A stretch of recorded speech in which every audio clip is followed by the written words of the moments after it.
maano na siya. Yan. Optional lang po yung ano natin, no? Yung sa luya po, ako po maghiwa kasi bilog. So, optional po yan. Kung ano ang gusto nyong hiwa, ang gawin nyo po yan. Gawin nyo lahat ng gusto nyo, basta wala kayong tinatapakan tao. Kung ayan, siyempre, lagay-lagay lang natin yung mga luya natin, no? Saka yung bawang. Ayan. Layer lang natin dyan. Bahala ng Diyos ng intik dyan. Ayan. Ayan.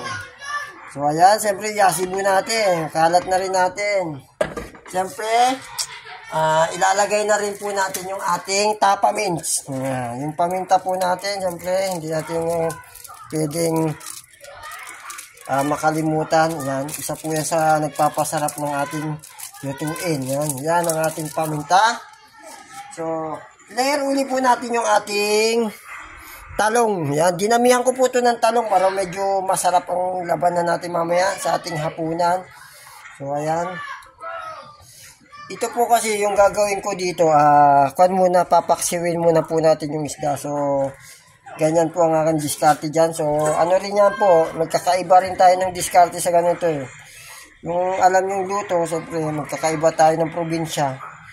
Ganito naman sa amin, ganito rin nakasanayan kong pagluto. So, ayun lang po ginagawa ko. So, sunod po natin i-layer yung ating isda. Yung ating tulingan. Yan. Yan, yung ating tulingan. Siyempre.